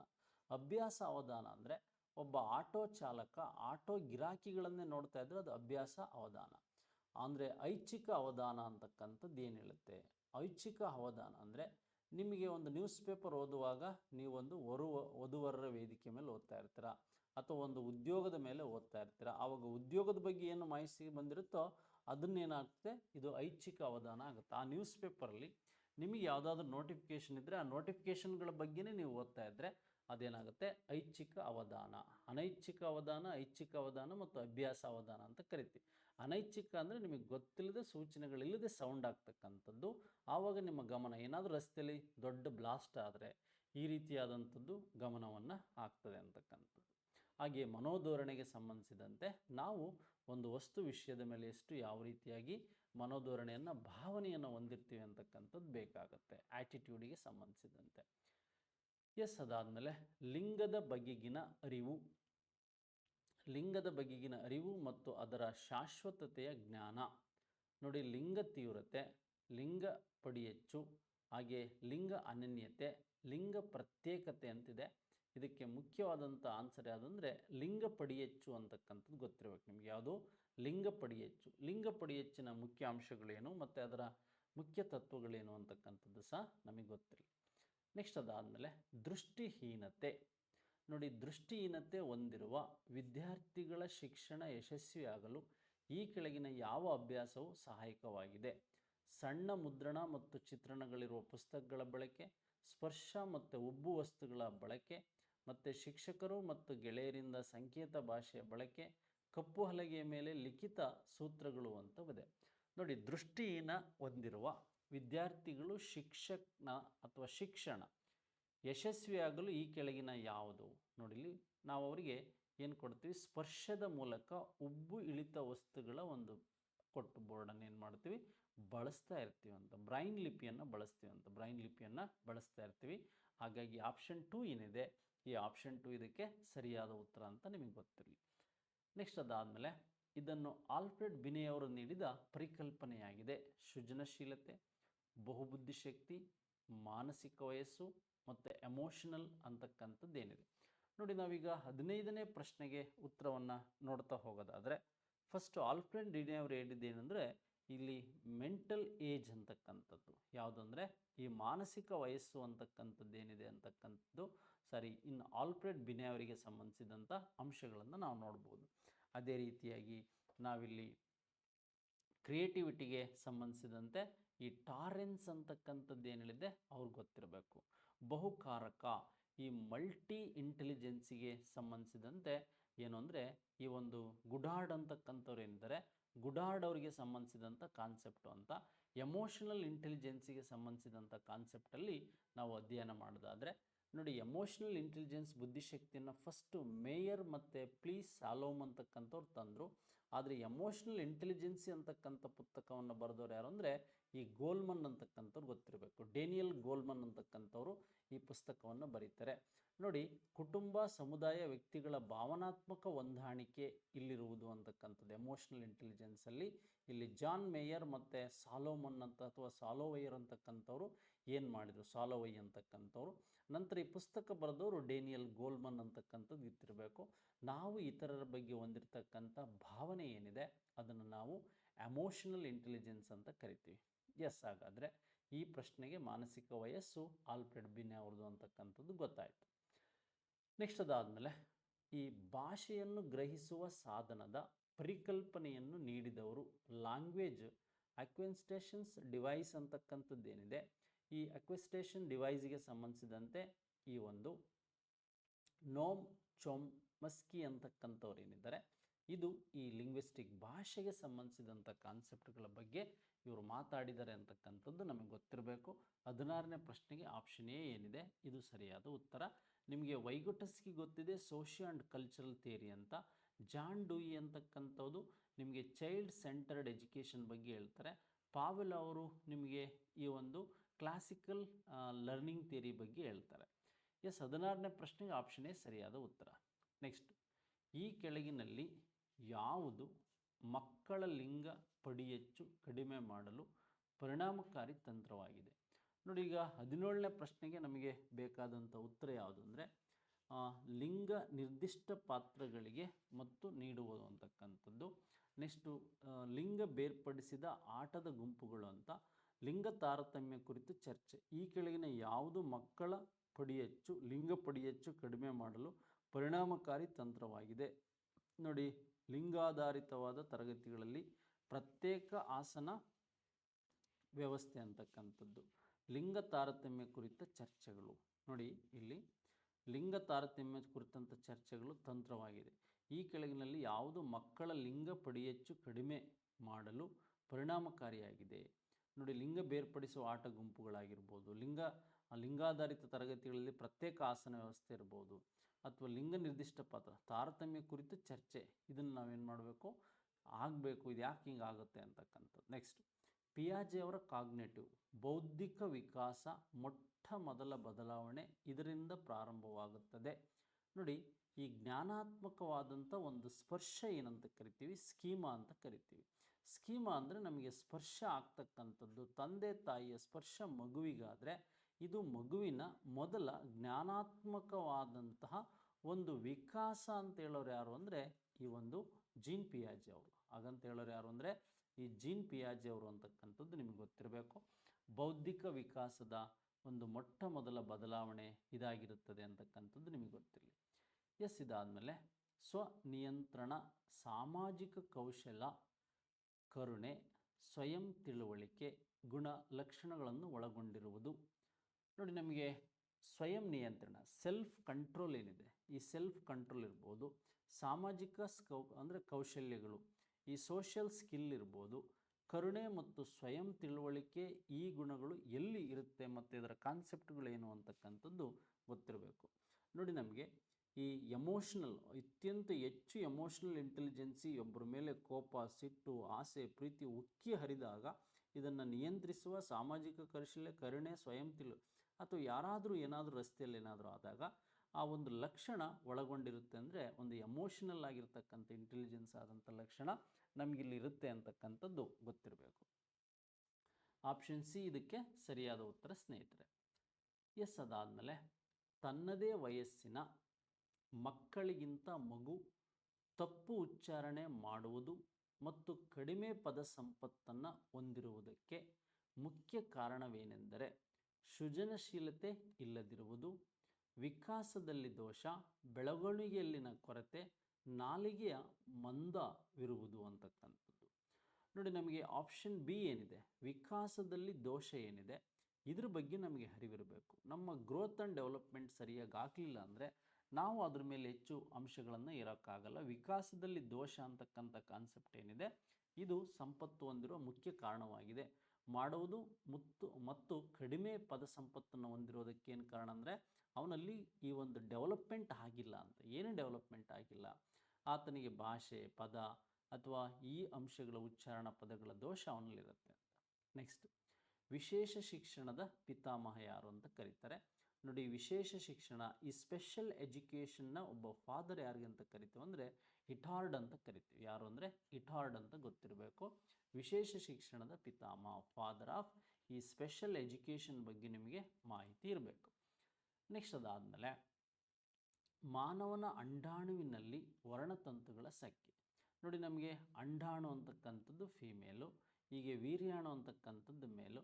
ಅಂಡಾಣುವಿನಲ್ಲಿ 22 XX ಇರ್ತದೆ, ಅಂದರೆ ಇಲ್ಲಿ 23 ಮಾತ್ರ ಇರುತ್ತೆ. ಎರಡು ಸೇರಿ ಎಷ್ಟಾಗುತ್ತೆ, 46 ವರ್ಣತಂತುಗಳು ಕ್ರೋಮೋಸೋಮ್ ಆಗುತ್ತೆ. ಹಾಗೆ ವೀರ್ಯಾಣುಗಳು ಮೇಲಲ್ಲಿರುತ್ತೆ, ಇಲ್ಲಿ 22 X ಮತ್ತು Y ಇರುತ್ತೆ. ಹಾಗಾದರೆ ಈ XYಗಳಲ್ಲಿ ಯಾವುದು ಲಿಂಗವನ್ನು ನಿರ್ಧರಿಸೋರು ಅಂದರೆ ಈ ಪುರುಷ ಅಂತಕ್ಕಂಥದ್ದು. ಯಾರು? ಪುರುಷ ಲಿಂಗವನ್ನು ನಿರ್ಧರಿಸ್ತಾನೆ. 22 XX ಮತ್ತು 22 XY ಸೇರಿ 23 ಮಾತ್ರ ಇರುತ್ತೆ. 23 ಜೊತೆಯಲ್ಲ, 23 ಮಾತ್ರ. ಮಾನವನ ಅಂಡಾಣು, ವೀರ್ಯಾಣು ಮತ್ತು ಅಂಡಾಣು ಬಲಿತಗೊಂಡು ಏನಾಗುತ್ತೆ, ಜೈಗೋಟಲ್ಲಿ ಏನು ಡೆವಲಪ್ಮೆಂಟ್ಸ್ ಆಗುತ್ತೆ ಅಂತಕ್ಕಂಥದ್ದು ಗೊತ್ತಿರಬೇಕು ನಿಮಗೆ. ಹಾಗಾಗಿ ಒಟ್ಟು ಮಾನವರಲ್ಲಿ ಇಬ್ಬರಲ್ಲಿ ಇರ್ತಕ್ಕಂಥ ವರ್ಣತಂತುಗಳ ಸಂಖ್ಯೆ ಅಂತ ಕೇಳಿದರೆ ನಿಮಗೆ ಕ್ರೋಮೋಸೋಮ್ಗಳ ಸಂಖ್ಯೆ ಅಂದರೆ 46. ಲಿಂಗ ನಿರ್ಧರಿಸ್ತಕ್ಕಂಥದ್ದು ಪುರುಷರದು ಅಂತಕ್ಕಂಥದ್ದು ಗೊತ್ತಿರಬೇಕು. X ಮತ್ತು Y. XX ಸೇರಿದರೆ ಹೆಣ್ಣು ಮಗು ಆಗುತ್ತೆ, XY ಸೇರಿದರೆ ನಮಗೇನಾಗುತ್ತೆ, ಗಂಡು ಮಗು ಆಗುತ್ತೆ ಅಂತಕ್ಕಂಥದ್ದು. ಹಾಗಾದರೆ ಈ ಗಂಡು ಮಗು ಲಿಂಗವನ್ನು ನಿರ್ಧರಿಸಿರ್ತಕ್ಕಂಥ ವೀರ್ಯಾಣು ಇರೋದು ಇಲ್ಲಿ ಅಂದರೆ ಪುರುಷರಲ್ಲಿ ಅಂತಕ್ಕಂಥದ್ದು ಗೊತ್ತಿರಬೇಕು. ತರಗತಿಯಲ್ಲಿ ಒಬ್ಬ ವಿದ್ಯಾರ್ಥಿ ಹೆಚ್ಚು ಜನಪ್ರಿಯವಾಗಿರುತ್ತಾನೆ ಮತ್ತು ಗುಂಪಿನಲ್ಲಿ ಇರಲು ಬಯಸುತ್ತಾನೆ, ಆದರೆ ಮತ್ತೊಬ್ಬ ವಿದ್ಯಾರ್ಥಿ ಯಾವಾಗಲೂ ಒಂಟಿಯಾಗಿರಲು ಬಯಸುತ್ತಾನೆ. ಈ ರೀತಿಯ ವ್ಯತ್ಯಾಸ ಭಾವನಾತ್ಮಕ, ಶೈಕ್ಷಣಿಕ ಸಾಧನೆಯಲ್ಲಿ ವ್ಯತ್ಯಾಸ, ಸಾಮಾಜಿಕ ಮತ್ತು ಮಾನಸಿಕ ಅಂತ. ನೋಡಿ 23ನೇ ಪ್ರಶ್ನೆಗೆ ನಮಗೆ ಬೇಕಾಗಿದ್ದು ಸಾಮಾಜಿಕ. ನೋಡಿ ಇಲ್ಲಿ ಏನು ಹೇಳ್ತಾ ಇದ್ದಾರೆ ಇಲ್ಲಿ ಅಂದರೆ, ತರಗತಿಯಲ್ಲಿ ಒಬ್ಬ ವಿದ್ಯಾರ್ಥಿ ಹೆಚ್ಚು ಜನಪ್ರಿಯವಾಗಿರ್ತಾನೆ ಮತ್ತು ಗುಂಪಿನಲ್ಲಿ ಇರಲು ಬಯಸುತ್ತಾನೆ, ಆದರೆ ಮತ್ತೊಬ್ಬ ವಿದ್ಯಾರ್ಥಿ ಯಾವಾಗಲೂ ಒಂಟಿಯಾಗಿರಲು ಇಚ್ಛಿಸುತ್ತಾನೆ. ಈ ರೀತಿಯ ವ್ಯತ್ಯಾಸ ಅದು ಭಾವನಾತ್ಮಕ, ಶೈಕ್ಷಣಿಕ, ಮಾನಸಿಕ ಅಲ್ಲ. ಅವನು ಸಮಾಜದಲ್ಲಿ ಯಾವ ರೀತಿ ಬೆರೀತಾನೆ ಅಂತಕ್ಕಂಥದ್ದು ಮುಖ್ಯ. ಸಾಮಾಜಿಕವಾದಂಥ ಚೇಂಜಸ್ ನೋಡಿ, ಇದು ಕಾರ್ಯಕ್ಷಮತೆ ಆಧಾರಿತ ಮೌಲ್ಯಮಾಪನದ ಪ್ರಮುಖ ಲಕ್ಷಣವಾಗಿದೆ. ಪೇಪರ್ ಪೆನ್ಸಿಲ್ ಪರೀಕ್ಷೆಯ ಮೂಲಕ ಪರಿಣಾಮಕಾರಿಯಾಗಿ ನಿರ್ಣಯಿಸಬಹುದು. ಉನ್ನತ ಶ್ರೇಣಿಯಲ್ಲಿ ಮಾತ್ರ ಕಾರ್ಯಗತಗೊಳಿಸಬಹುದು. ಹಾಗೆ ಪ್ರಕ್ರಿಯೆ ಮತ್ತು ಉತ್ಪನ್ನ ಬಗ್ಗೆ ಸುಳಿವುಗಳನ್ನು ಒದಗಿಸುತ್ತದೆ. ವಿದ್ಯಾರ್ಥಿಗಳು ತಮ್ಮ ಕೌಶಲ ಮತ್ತು ಸಾಮರ್ಥ್ಯದ ಪ್ರದರ್ಶನಕ್ಕಾಗಿ ಬಳಸಲಾಗುತ್ತದೆ ಅಂತಕ್ಕಂಥದ್ದಿದೆ. ನೋಡಿ 24ನೇ ಪ್ರಶ್ನೆಗೆ ಆಪ್ಷನ್ ಡಿ ಸರಿಯಾದ ಉತ್ತರ. ಏನು ಉತ್ತರ ಇದು ಅಂದರೆ, ವಿದ್ಯಾರ್ಥಿಗಳು ತಮ್ಮ ಕೌಶಲ್ಯ ಮತ್ತು ಸಾಮರ್ಥ್ಯ ಪ್ರದರ್ಶನಕ್ಕಾಗಿ ಬಳಸುವಂತಹ ಒಂದು ಅಂಶ ಇದಾಗಿರುತ್ತೆ ಅಂತ ಗೊತ್ತಿರಬೇಕು. ಡಿ ಆಪ್ಷನ್ ಸರಿಯಾದ ಉತ್ತರ. ಎಸ್ ಸ್ನೇಹಿತರೆ, ಅದಾದಮೇಲೆ ನಮಗೆ ಮತ್ತೆ ಮುಂದಿನ ಪ್ರಶ್ನೆ ಏನು ಅಂದರೆ, ಮಗು ತನ್ನ ತಾಯಿಯನ್ನು ಗುರುತಿಸುವ ಪ್ರಕ್ರಿಯೆಯು ಯಾವ ವಿಕಾಸದಲ್ಲಿ ಕಂಡುಬರುತ್ತದೆ?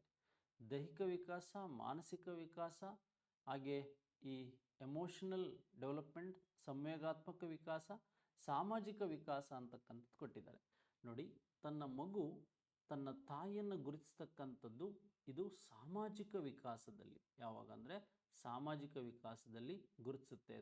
ತಾಯಿ ತಂದೆಗಿರ್ತಕ್ಕಂಥ ಸ್ಥಾನಮಾನಗಳೇನು, ಇವರೇ ನನ್ನ ತಂದೆ, ಇವರೇ ನನ್ನ ತಾಯಿ ಅಂತಕ್ಕಂಥದ್ದು ಈ ಸಾಮಾಜಿಕ ವಿಕಾಸಗಳಲ್ಲಿ ನಾವು ನೋಡ್ತಾ ಹೋಗ್ಬೋದು. ಸಂವೇಗಾತ್ಮಕ ಅಲ್ಲ, ಮಾನಸಿಕವಾಗಿ ಅಲ್ಲ, ದೈಹಿಕವಾಗಿ ಅಲ್ಲ ಅಂತಕ್ಕಂಥದ್ದು ಗೊತ್ತಿರಬೇಕು. ನೆಕ್ಸ್ಟು ಅಡೋಲೆಸೆನ್ಸ್, ವಸಂತ ಕಾಲ ಅಂತ ಏನು ಕರಿತೀವಿ, ಪ್ರಯಾಸದ ಕಾಲ ಅಂತ ಕರಿತೀವಿ. ಹಿಂಗೆ ಎಂಬತಕ್ಕಂಥ ಈ ಆಂಗ್ಲ ಪದದ ಮೂಲ ಭಾಷೆಯಿಂದ ತೆಗೆದುಕೊಳ್ಳಲಾಗಿದೆ. ಫ್ರೆಂಚ್, ಗ್ರೀಕ್, ಲ್ಯಾಟಿನ್ ಮತ್ತು ಸ್ಪ್ಯಾನಿಷ್ ಅಂತಿದೆ. ಇದು ಈ ಲ್ಯಾಟಿನ್ ಅಂತಕ್ಕಂಥದ್ದೇನಿದೆ, ಈ ಲ್ಯಾಟಿನ್ ಭಾಷೆಯಿಂದ ಬಂದಿದೆ ಅಂತಕ್ಕಂಥದ್ದು ನಿಮ್ಗೆ ಗೊತ್ತಿರಬೇಕು. ಏನು ಈ ಲ್ಯಾಟಿನ್ ಭಾಷೆ ಅಡಲೆಸೆನ್ಸ್ ಅಂತಕ್ಕಂಥದ್ದು ಬೆಳೆ ಅಥವಾ ಅದು ಗ್ರೋತ್ ಯಾವ ರೀತಿ ಆಗುತ್ತೆ ಅಂತಕ್ಕಂಥದ್ದನ್ನು ಇದು ಹೇಳ್ತಾ ಹೋಗುತ್ತೆ.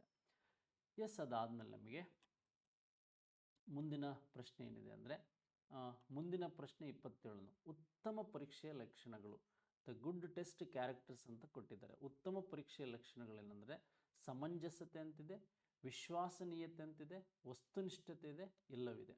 ನೋಡಿ, ಒಂದು ವಸ್ತುನಿಷ್ಠತೆ ಇರ್ಬೋದು, ನಮಗಿಲ್ಲಿ ಸಬ್ಜೆಕ್ಟಿವಿಟಿಗೆ ಸಂಬಂಧಿಸಿದಂತೆ ವಿಶ್ವಾಸನೀಯತೆ ಮತ್ತು ಸಮಂಜಸತೆ ಎಲ್ಲವೂ ಸಹ ಒಂದು ಪರೀಕ್ಷೆಗೆ ಬೇಕಾದಂಥ 3 ಕ್ಯಾರೆಕ್ಟರ್ಸ್ಗಳನ್ನು ನಾವಿಲ್ಲಿ ನೋಡ್ಬೋದು ಸ್ನೇಹಿತರೆ.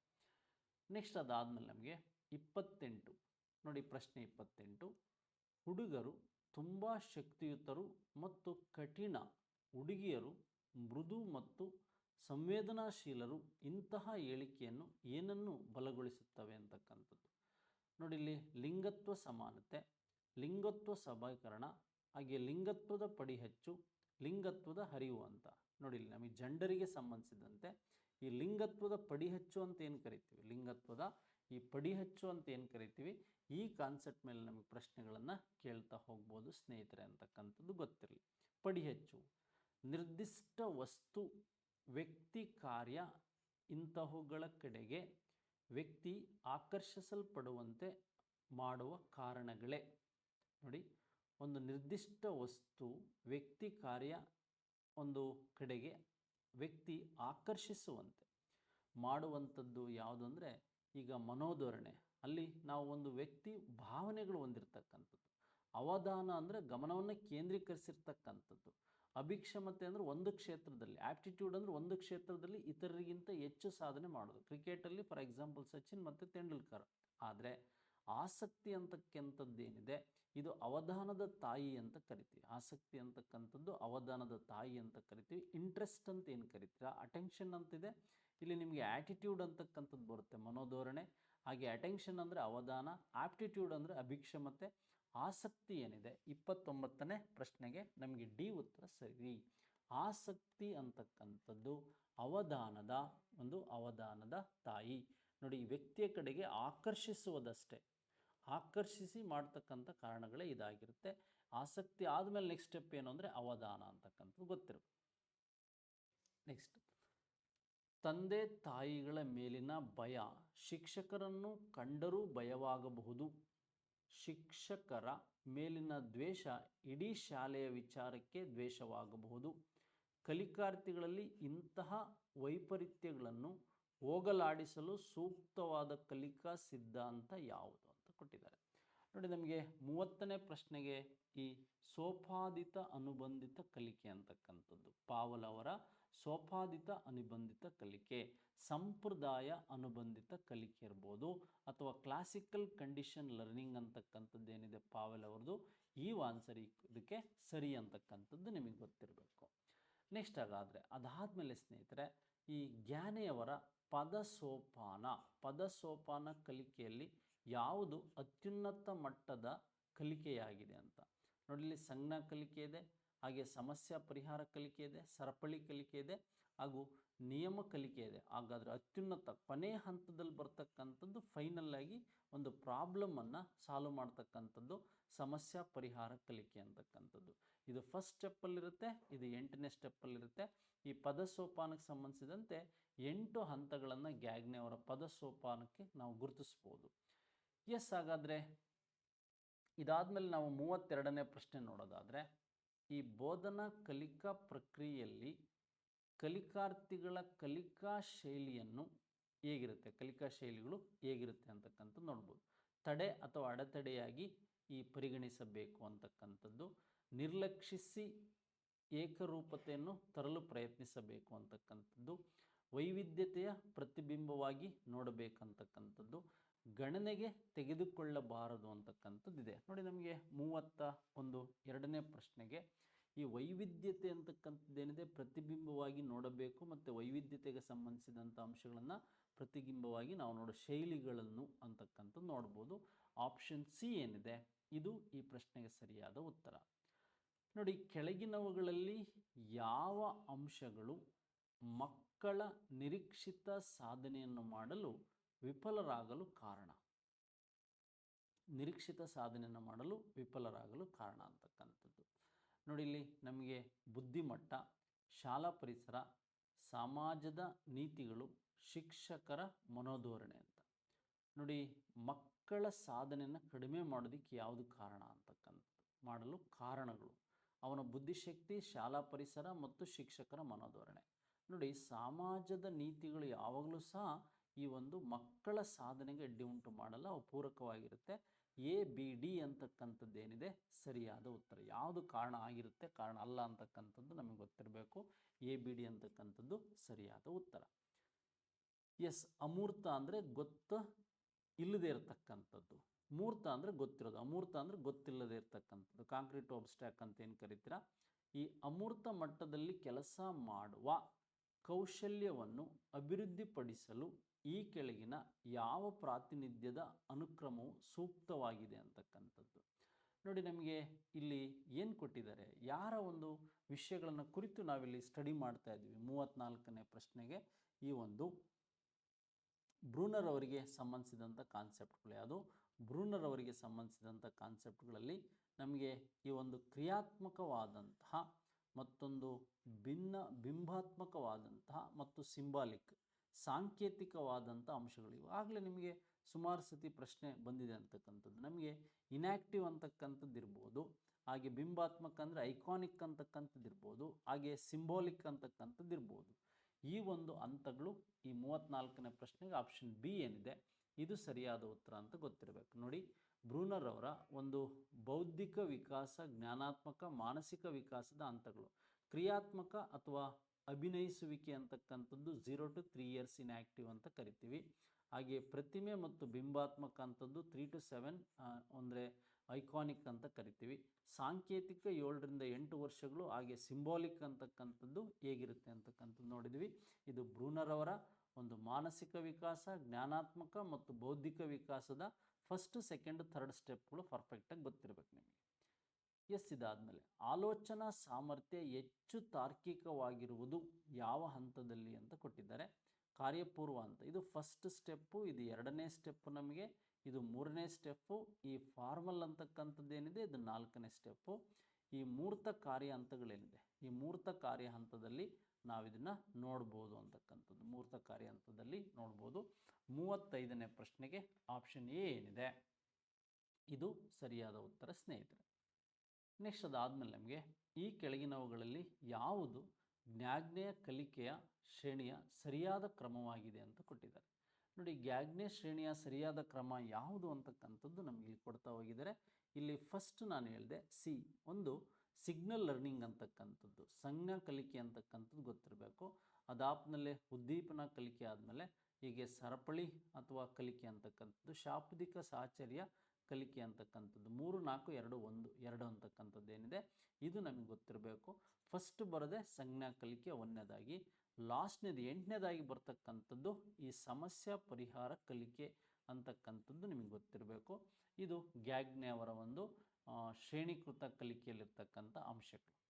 ಎಸ್, ರಾಬರ್ಟ್ ಜ್ಞಾಜ್ಞೆ ಅವರ ಪದಸೋಪಾನ ಕಲಿಕಾ ಸಿದ್ಧಾಂತದಲ್ಲಿ ಎಂ ಜ್ಞಾಜ್ಞೆ ಅವರ 8 ವಿಧಗಳ ಶ್ರೇಣೀಕೃತ ಯರಾರ್ಕಿ, ನೋಡಿ ಇಲ್ಲಿ ಜ್ಞಾಜ್ಞೆ ಅವರ ಯರಾರ್ಕಿ ಸಿಸ್ಟಮ್ ಲರ್ನಿಂಗ್ ಅಂತಕ್ಕಂಥದ್ದು ನೋಡಿದ್ವಿ.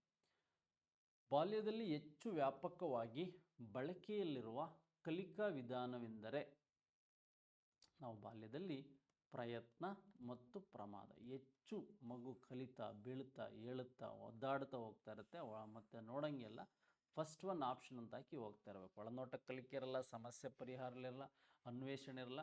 ಈ ಒಂದು ಪ್ರಯತ್ನ ಮತ್ತು ಪ್ರಮಾದ ಕಲಿಕೆ ಏನಿದೆ ಇದು ಹೆಚ್ಚಾಗಿರುತ್ತೆ ಅಂತಕ್ಕಂಥದ್ದು ನಮಗೆ ಗೊತ್ತಿರಬೇಕು.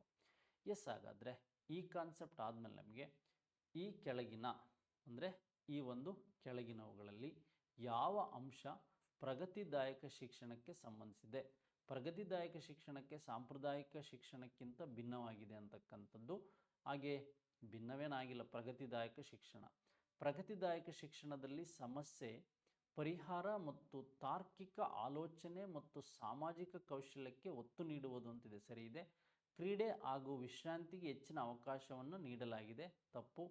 ಹಾಗೆ ಈ ಒಂದು ಸಮಯೋಜಿತ ಮತ್ತು ಸಹಕಾರಿ ಕಲಿಕೆ ಹಾಗೂ ಪ್ರಾಯೋಗಿಕ ಕಲಿಕೆಗೆ ಹೆಚ್ಚಿನ ಆದ್ಯತೆಯನ್ನು ನೀಡಲಾಗಿದೆ ಅಂತಕ್ಕಂಥದ್ದು.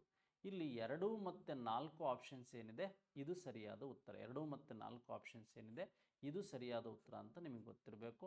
38ನೇ ಪ್ರಶ್ನೆಗೆ ಆಪ್ಷನ್ 3 ಏನಿದೆ, ಆಪ್ಷನ್ 3 ಏನಿದೆ ಅದು ಸರಿಯಾದ ಉತ್ತರ.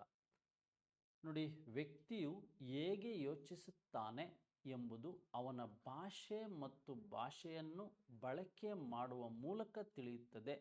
ಈ ಪ್ರಾಕ್ಕಲ್ಪನೆಯನ್ನು ರಚಿಸಿದವರು, ಹೈಪೋಥಿಸಿಸ್ ಅಂತ ಕರಿತೀವಿ ಪ್ರಾಕ್ಕಲ್ಪನೆಯನ್ನು. ಈ ಪ್ರಾಕ್ಕಲ್ಪನೆಯನ್ನು ನೀಡಿದಂಥವ್ರು ಯಾರು ಅಂತಕ್ಕಂಥದ್ದು ನಮಗಿಲ್ಲಿ ಪ್ರಶ್ನೆ ಕೇಳ್ತಾ ಹೋಗಿದ್ದಾರೆ.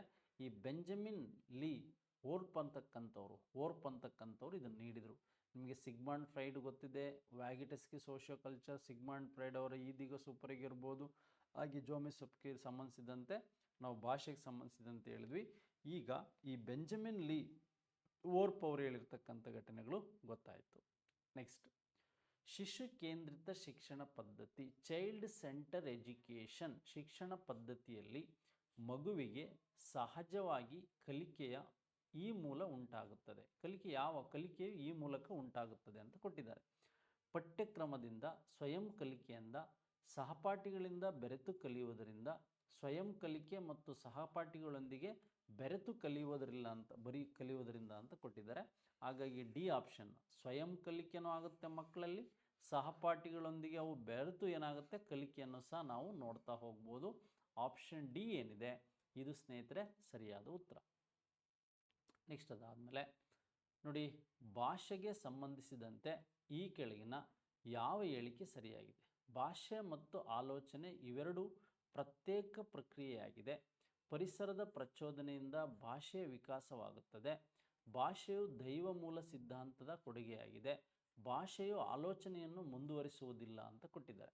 ನೋಡಿ, 41ನೇ ಪ್ರಶ್ನೆಗೆ ಏನಾಗಿದೆ, ಪರಿಸರ ಪ್ರಚೋದನೆಯಿಂದ ಭಾಷೆ ವಿಕಾಸಗೊಳ್ಳುತ್ತದೆ. ಏಕೆಂದರೆ ಪರಿಸರದಿಂದಲೇ ನಾವೆಲ್ಲ ಕಲಿತಕ್ಕಂಥದ್ದು, ನಾವು ಸಮಾಜ ಜೀವಿಯಾಗಿ ಪರಿಸರದಲ್ಲೇ ಇರಬೇಕು ಅಂತಕ್ಕಂಥದ್ದು ನಿಮಗೆ ಗೊತ್ತಿರಬೇಕು.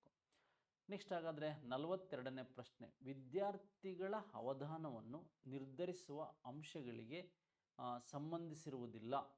ನೋಡಿ, ಯಾವುದು ವಿದ್ಯಾರ್ಥಿಗಳ ಅವಧಾನವನ್ನು ಒಂದು ಕಾನ್ಸಂಟ್ರೇಷನನ್ನು ಒಂದು ನಿಯಂತ್ರಿಸುವಲ್ಲಿ ಅಥವಾ ಅವಧಾನವನ್ನು ನಿರ್ಧರಿಸುವಲ್ಲಿ ಇದು ಯಾವುದು ಸಂಬಂಧಿಸಿಲ್ಲ ಅಂತ ಕೊಟ್ಟಿದ್ದಾರೆ. 42ನೇ ಪ್ರಶ್ನೆಗೆ ದೃಕ್ ಶ್ರವಣೋಪಕರಣಗಳ ಬಳಕೆ. ಇದು ಬಳಸಿದಾಗ ಅವ್ರಿಗೆ ಹೆಚ್ಚು ಏನು ಲೈಟ್ ಬಿಡೋದು, ಚಿತ್ರಗಳ ತೋರಿಸಿದಾಗ ಅವರಿಗೆ ಮೂವಿ ತೋರಿಸೋದ್ರಿಂದ ಅಭಿಪ್ರೇರಣೆ ಮತ್ತು ಆಸಕ್ತಿಯನ್ನು ಮೂಡಿಸೋದು ತರಗತಿಯ ವಾತಾವರಣವೆಲ್ಲ. ಬಟ್ ಅನುವಂಶೀಯತೆ ಒಂದು ಬಿಟ್ಟು ಅನುವಂಶೀಯತೆಯನ್ನು ಒಂದು ಬಿಟ್ಟು ಈ ಪ್ರಶ್ನೆಗೆ 42ನೇ ಪ್ರಶ್ನೆಗೆ ಸಂಬಂಧಿಸಿರುವುದಿಲ್ಲ. ಅಂದರೆ ಅನುವಂಶೀಯತೆ ಒಂದು ಸಂಬಂಧಿಸಿಲ್ಲ. School of American education psychologist ಅವರ ಅಧ್ಯಯನದ ಪ್ರಕಾರ ಒಬ್ಬ ಜೀವನದ ಏರಿಳಿತಗಳನ್ನು ನಿರ್ಧರಿಸುವಲ್ಲಿ ಇದು ಪ್ರಮುಖ ಪಾತ್ರ ವಹಿಸಿದೆ. ಇಲ್ಲಿ ವ್ಯಕ್ತಿಯ, ಕುಟುಂಬ, ಪರಿಸರ, ಅನುವಂಶೀಯತೆ ಮೇಲಿನ ಎಲ್ಲವೂ ಅಂತಕ್ಕಂಥದ್ದೇ.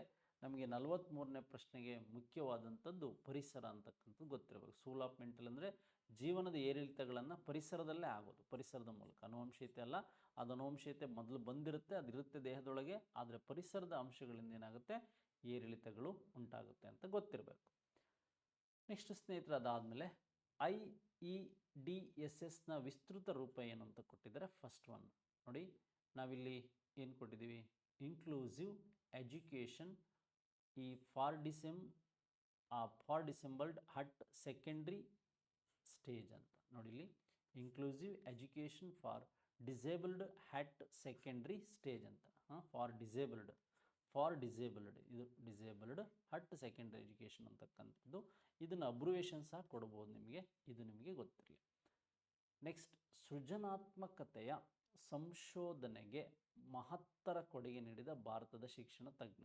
ನೋಡಿ, ಸೃಜನಾತ್ಮಕವಾದಂಥ ಕ್ರಿಯೇಟಿವಿಟಿ ರಿಸರ್ಚ್ ಅಂತ ಕರಿತೀವಿ.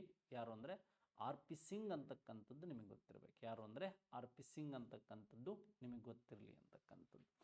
ನೆಕ್ಸ್ಟ್, RP ಸಿಂಗ್ ಆದಮೇಲೆ ನಮಗೆ ಮತ್ತೆ ಪ್ರಶ್ನೆಗಳನ್ನು, ಯಾವ ಪ್ರಶ್ನೆಗಳನ್ನು ಕೇಳ್ಬೋದು ಅಂತಕ್ಕಂಥದ್ದು.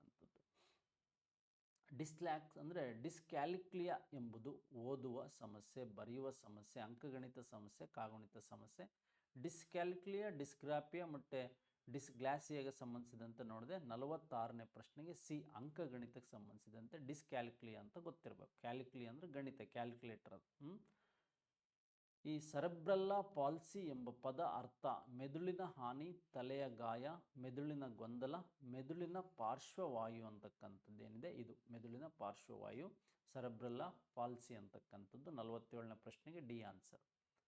ನೆಕ್ಸ್ಟ್, ನವಜಾತ ಶಿಶುಗಳಲ್ಲಿ ಮೆದುಳಿನ ಹಾನಿಗೆ ಸಾಮಾನ್ಯ ಕಾರಣ ರಕ್ತ, ಹಾಗೆ ಪೋಷಣೆಯ ಕೊರತೆ, ಹಾಗೆ ನೀರಿನ ಅಭಾವ ಮತ್ತು ಆಮ್ಲಜನಕದ ಕೊರತೆ. ನೋಡಿ, ಆಮ್ಲಜನಕದ ಕೊರತೆಯಿಂದ ನಾನು ಹೇಳ್ತಿರೋದು ನವಜಾತ ಶಿಶುವಿನ ಮೆದುಳಿನ ಹಾನಿಗೆ ಏನಾಗುತ್ತೆ, ಕೊರತೆ ಉಂಟಾಗುತ್ತೆ. ನೆಕ್ಸ್ಟ್, ವಿದ್ಯಾರ್ಥಿಗಳ ಕಲಿಕೆಯಲ್ಲಿರುವ ನ್ಯೂನತೆಗಳ ನೈದಾನಿಕ ಪರೀಕ್ಷೆ ಯಾವುದನ್ನು ಹಿಂಬಾಲಿಸುತ್ತದೆ ಅಂತ ಕೊಟ್ಟಿದ್ದಾರೆ. ನಂಬರ್ 43ನಲ್ಲಿ ಎ, ಸೂಕ್ತ ಪರಿಹಾರ ಬೋಧನೆ. ಯಾವುದು ಅಂದರೆ ಸೂಕ್ತ ಪರಿಹಾರ ಬೋಧನೆಯನ್ನು ನಾವು ನೈದಾನಿಕ ಪರೀಕ್ಷೆಯನ್ನು ಫಸ್ಟ್ ಮಾಡಬೇಕು, ನಂತರ ಪರಿಹಾರ ಬೋಧನೆಯನ್ನು ಕೈಗೊಳ್ಳಬೇಕು, ಅದನ್ನು ಸಮಸ್ಯೆಯನ್ನು ಬಗೆಹರಿಸಬೇಕು. ನೆಕ್ಸ್ಟ್, ಪರಿಪಕ್ವತೆ ಈ ಕೆಳಗಿನ ಯಾವುದರಲ್ಲಿ ಸಹಾಯ ಮಾಡುತ್ತದೆ? ಕಲಿಕೆ, ಕಲ್ಪನೆ, ಹಗಲುಗನಸು, ಊಹೆಗಳು ಅಂತಕ್ಕಂಥದ್ದಿದೆ. ನಮಗೆ 50ನೇ ಪ್ರಶ್ನೆ, ಪರಿಪಕ್ವತೆ ಅಂತಕ್ಕಂಥದ್ದು ಕಲಿಕೆ. ಈ ಕಲಿಕೆಗೆ ಒಂದು ವೇಳಾಪಟ್ಟಿಯನ್ನು ಹಾಕ್ಕೊಡ್ತಕ್ಕಂಥದ್ದೇ ಪರಿಪಕ್ವತೆ. ಪರಿಪಕ್ವತೆ ಅಂದರೆ ನಮ್ಮಲ್ಲಿ ಅಂತರ್ಗತವಾಗಿರುವ ಸ್ವಾಭಾವಿಕವಾದಂಥ ಅಂಶಗಳನ್ನು ಹೊರ ಹಾಕ್ತಕ್ಕಂಥದ್ದು ಏನಾಗಿರುತ್ತೆ, ಪರಿಪಕ್ವತೆ ಆಗಿರುತ್ತದೆ ಅಂತಕ್ಕಂಥದ್ದು ಗೊತ್ತಿರಬೇಕು. ಹಾಗಾಗಿ ನಮಗೆ ಈ ಕಲಿಕೆಗೆ ವೇಳಾಪಟ್ಟಿಯನ್ನು, ಟೈಮ್ ಟೇಬಲನ್ನು ಹಾಕ್ಕೊಡ್ತಕ್ಕಂಥದ್ದೇ ಮೆಚುರೇಷನ್ ಅಂತ ಗೊತ್ತಿರಬೇಕು. ಎಸ್, ಇವುಗಳನ್ನು ನೋಡ್ಕೊಳ್ಳಿ. ಇವೇ ಪ್ರಶ್ನೆಗಳು DSCRTಯಿಂದ ವಾಪಸ್ ನಿಮಗೆ ಮತ್ತೆ ನಿಮ್ಮ ಎಕ್ಸಾಮಿನೇಷನಲ್ಲಿ ಬರ್ಬೋದು. ಹಿಂದೆ ನಮ್ಮ ಸ್ಪರ್ಧಾ ಕರ್ನಾಟಕ ಯೂಟ್ಯೂಬ್ ಚಾನಲ್ ಪ್ಲೇಸ್ಟೋರ್ನಲ್ಲಿ 2014ರಿಂದ 2023ರವರೆಗೆ ಈ ನಡೆದಿರ್ತಕ್ಕಂಥ ಪರೀಕ್ಷೆಗಳ ಪ್ರಶ್ನೆ ಪತ್ರಿಕೆ ಅನಾಲಿಸಿಸ್ ಸಹ ಮಾಡಿದ್ದೀವಿ. ಅದೆಲ್ಲದನ್ನು ನೋಡಿ ಈ ಒಂದು ಎಕ್ಸಾಮಿನೇಷನ್ನ ಬರೀಬೇಕು ನೀವೆಲ್ಲ. ನಿಮಗೆ ಒಳ್ಳೆಯದಾಗಲಿ, ಶುಭವಾಗಲಿ ಅಂತ ಹೇಳ್ತಾ ಈ ವಿಡಿಯೋವನ್ನು ಮುಗಿಸ್ತಾ ಇದ್ದೀನಿ. Thank you very much. ಧನ್ಯವಾದಗಳು.